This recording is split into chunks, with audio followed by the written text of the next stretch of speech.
His father, finally figuring out Indiana wasn't the place, decided to move with his wife and the six kids to Illinois. Now, by that time, Abraham was 21. In those days, that meant you had come of age. You no longer had to give to your father any money that you raised, earned. You could strike out on your own, but he decided to go ahead and move with the family to Illinois and experienced promptly one of the worst winters on record. 4 feet of snow arrived in December. Wolves savaged the livestock. It was in 12 degrees below weather, and families were cut off with no wood for fires and lived on literally nothing. These sodbusters from the Illinois grassy plains really had it rough. In February 1831, Lincoln tried to reach his neighbors, broke through the ice as he tried to cross the Sangamon River, and nearly froze his feet. It was about a mile from the neighbor's lodge, and he made it there and was nursed back with animal fat and ice, which saved his feet. Fate or God's will, but history certainly would have been different if she had not been there for that care. That next spring, Tom moved his family south to Coles County, Illinois. Lincoln, however, had other plans, now 22. And he settled on a business proposition to take another flatboat down the Ohio and Mississippi to New Orleans. This time, however, he had to build the doggone thing. So you can imagine the skills that took to build his craft. And on the first part of the trip, which was to get to the Ohio, the boat with cargo got hung up on a mill dam at New Salem, Illinois, and started to list and fill with water. He cleverly unloaded the pork barrels, drilled a hole in the raised part of the boat to let water out, replugged the hole as the boat leveled, and unstuck the boat from the dam, which certainly impressed the residents of New Salem no end as to his coolness and smarts. When he returned to New Salem from his latest New Orleans adventure, he decided to become partners in a store. Stories started to circulate about how honest Lincoln was, how he had walked 6 miles to pay back a few cents to a woman who had overpaid for dry goods, and once finding he'd used a 4-ounce weight instead of an 8, walked miles to deliver to a woman the full order of her tea, which she had paid for. Fate or God's will in establishing the Honest Abe nickname. There was a time when, for sport, Abraham would take on all sorts of bets, including that of foot racing, weightlifting, wrestling, boxing. He gained admiration from his opponents and friends alike for his exploits in the manly pursuits. In 1832, Black Hawk Indians returned to Illinois, and the governor called for a 30-day militia of volunteers. Abraham answered the call and was elected captain of his company.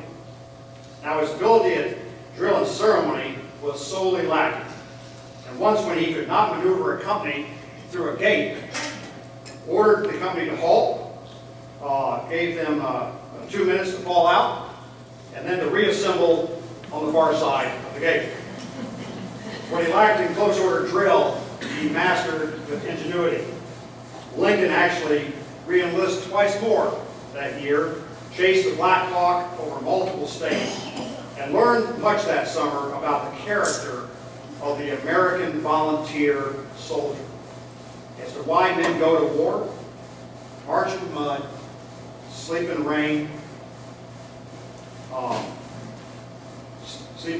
cold ground, eat raw pork when they have no campfire, and kill when the time comes. Fate or God's will at work again. In 1837, at 28 years of age, Lincoln arrived in Springfield, Illinois, for a legislative session where he met Joshua Speed, with whom he would maintain a lifetime friendship. In fact, after Speed had returned to Kentucky, Speed sought Lincoln's counsel regarding Speed's fear of getting married. Of course, I'm married. 8 months after Speed married, Lincoln sought Speed's advice on the merits of marriage. As he said, if any, there were, and being reassured by Speed of the supreme merits of matrimony, proceeded to propose and marry Todd on November 4th, 1842. He was 33, she 24. Later as president, he would name James Speed of Kentucky, Joshua's brother, Attorney General of the United States. And Lincoln's friendship with Speed was nurtured in those early legislative years, lasting a lifetime. Faith or God's will. There are so many more stories of Lincoln's prairie years, which time does not permit to recite here, but these have been shared to emphasize that Lincoln was a person born to rugged stock, who learned harsh life lessons from family, friends, and others at an early age, which would influence his character for the rest of his life. Life was fragile on the frontier. Survival was based on toughness, skill, and a certain amount of luck. The outside world would be opened up through books, and the written word would communicate great ideas. When I was in school back in the 50s and 60s, each of my classrooms had a picture of Washington and Lincoln on the walls. One was the father of our nation, who had shepherded and inspired the revolutionary fires that led to the Constitution of 1789. The other was the one who shepherded and inspired the preservation of the Union from the revolutionary fires of secessionism. It was Lincoln who we memorized in grade school with his Gettysburg Address. It was Lincoln who we admired with his second inaugural address. It was as if the nation had been reborn and reconsecrated under Lincoln's leadership. My great-grandfather was a Lincoln man.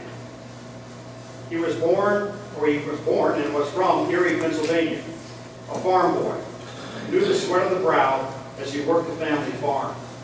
In 1860, the newspapers of his hometown carried stories of the presidential campaign. Now, Charleston, South Carolina, had been a hotbed of secession talk for years. In 1836, President Jackson had sent the U.S. Navy and U.S. Army toward Charleston to enforce a national tariff, causing Jackson's vice president, James Calhoun, who was Henry Clay's principal and long-time antagonist, to resign as vice president, only to be immediately re-elected as U.S. Senator from South Carolina and return to the Senate to advocate the doctrine of nullification, which was first espoused by Thomas Jefferson in the Kentucky and Virginia Resolution of 1798. That is where a sovereign state could find any act of Congress to be unconstitutional. In fact, in 1860, the Democrats decided to hold their presidential nominee convention in Charleston, South Carolina, of all places, resulting in a split of the Democratic Party in the 1860 elections. And you remember Stephen Douglas ran in that election, along with the sitting Vice President of the United States under Buchanan. That split made Lincoln's electoral victory possible. Again, fate or God's will. Back to my great-grandfather. He learned of the South Carolinians firing on Fort Sumter in April of 1861, which was commanded, if you remember, by another Kentuckian, Major Anderson. In the summer of 1862, the 146th Infantry Regiment of Pennsylvania Volunteers was mustered in Erie as part of Lincoln's call for the states for more units for the Union Army. My great-grandfather was only 18 when he volunteered. His first engagement was on the second day at Antietam on September 18, 1862. And knowing your Civil War history, the bloodiest battle ever in America. The 146th Infantry Regiment's arrival as part of two Union divisions that were reinforcing on that morning of the second day assured the Union a costly victory at Antietam, which enabled President Lincoln to issue his preliminary proclamation, Emancipation, on September 22, 1862, which was to be made effective January 1, 1863. emancipation of all slaves within any state or designated part of the state in rebellion against the United States, which he signed again on January 1st, 1863. It would be left to the states to subsequently ratify the 13th Amendment to the Constitution in 1865, abolishing slavery in all of the United States. Fate or God's will. I miss the celebration of Washington and Lincoln's individual birthdays and the expression of our national heritage and what they represent in the development of our own unique American experience. In my opinion, no other president since has earned that level of reverence. Lincoln faced the constitutionally deferred question in 1789, and the blood of Unionists washed away the constitutional blemish found in Article 1, Section 2.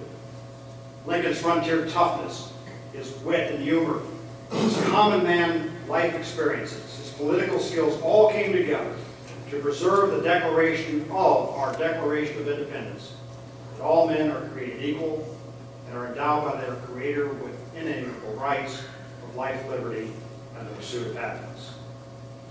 It is that legacy we remember and that we celebrate today, and will continue to do so in the years to come.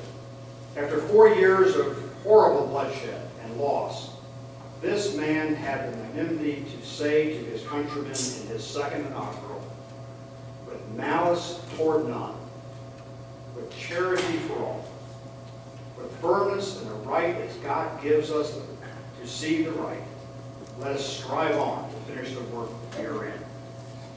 Bind up the nation's wounds, and care for him who shall have borne the battle, and for his widow and his orphan. To do all which may achieve and cherish a just and lasting peace among ourselves and with all nations. Fate, God's will. When I have visited Lincoln's birthplace outside of Hodgenville, or been to his memorial in Washington, or having visited his final resting place in Springfield, Illinois, the grace and the humanity of the man have always inspired me.